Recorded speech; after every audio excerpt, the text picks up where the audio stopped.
Welcome to Garden Wise Adventures. My name is Malie, and today we are trying to get a couple of videos done, and we're racing a storm. It's just going to be a windstorm, and the temperatures are going to drop pretty drastically down into the mid-30s, but we're trying to race that. Hopefully we get a little bit of rain, but there is not really rain in the forecast. The wind is starting to kick up, so I'm accelerating my pace to get some of these things done. Now, the first thing that I did was make a video to show you guys how I added irrigation to one of my raised garden beds, and I'll link that up above here. Now, the next one is a continuation of my berry planting video. And what I want to do is set up a trellis for my new blackberries. But first, let me show you how I set up the trellis for my grapes, because I'm going to do very close to the same thing for the blackberries. And when I first moved into this house, I wanted to put in a fence because I had dogs and kids. But the regulations for this area said that the fence could only be a slatted fence if I put it up next to the sidewalk. And I wanted a little bit more privacy because quite a few people walk back and forth through here. So what I decided to do is to put grapes up. Now, grapes are too heavy for a vinyl fence, so I needed to put in a trellis. And what I did is every 10 feet, which these panels are about 10 feet wide, so I put them where the poles of the panels of the fence are. I pounded in some really heavy-duty T-stakes. And then I cemented in every other T-stake to give it more strength. After that, I took this really thin wire and I put 2 strands, 3 levels of it. And this has worked for my grapes and also my raspberries. Now, the raspberries do flop a little bit more. They're a little bit shorter, and these wires are a little too wide, but it's worked for me, and I don't mind that they even poke through the fence on the other side. So we're going to do the same sort of thing for my blackberries over here, except for I'm going to make a box. I don't want the blackberries poking through the other side. So we're going to put 4 T-posts around each of these. It's about a 10-foot area. And if I decide to add more blackberries in this area here, we've already got a post where I can attach some wire. Now, we're going to really try hard to do this video without any embarrassment, because let me show you what the soil looks like under this mulch. I did bring in a little bit of topsoil, and I do have about 3 inches of mulch, but let me show you the soil underneath. This right here is my native soil. All these rocks just have come to the surface as rainwater and stuff hits them. So that's how many rocks I have in my soil.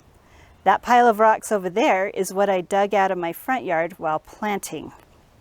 So those came out of planting holes. So pounding in T-posts has always been a major issue. I was able to accomplish it on the other side, but it took a lot of sweat and tears. Hopefully this goes a little bit easier. Let's get started. Now, just in case you're new to gardening, this is a T-post. This spot right here stabilizes the post so it doesn't sway back and forth. So I have to be able to get this just barely underground. It doesn't have to go too deep. It just has to be underground. So this is the amount that I have to pound in. And this right here is very helpful. It's a T-post pounder, or it's a post pounder. And it gives you a lot more strength. It's really quite heavy, but it does help pound in those posts a little bit easier. I think I've already hit a rock.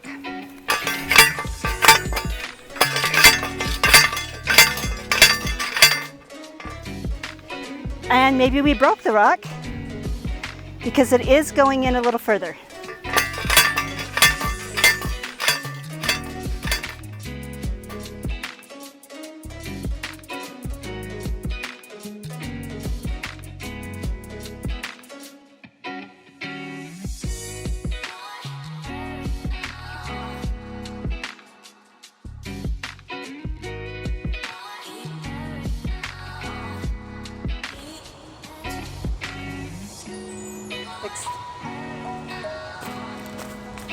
Rock extracted.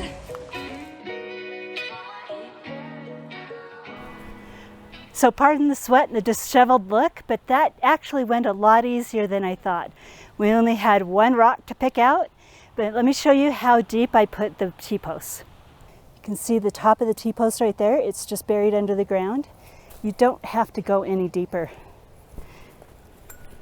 This is not going anywhere.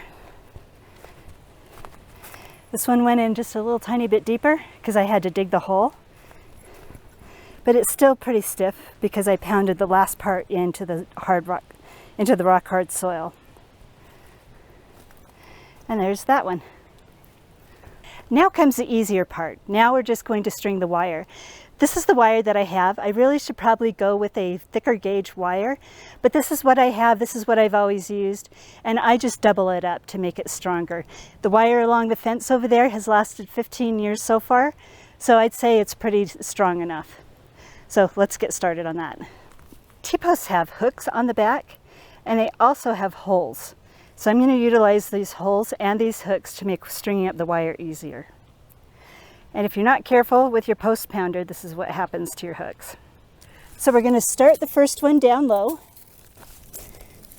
I'm just going to put it through one of the holes and just wrap it around. So there's the lower double strand of wire. Kind of hard to see. Kind of hard to see. It's attached over here. Now I'm just going to do that 4 more times. We finally finished it. It's not beautiful. It's not one of the most beautiful ways to trellis things, but it is extremely cheap. It's easy and it's efficient. It works really well, lasts a very long time. And if you use it for grapevines, you really don't see it most of the year. I'm glad to have this project out of the way, and we beat the storm, so I think we're going to be good. I hope you enjoyed my videos. If you do enjoy my videos, please like and subscribe, share them with your friends, and go have a wonderful garden adventure.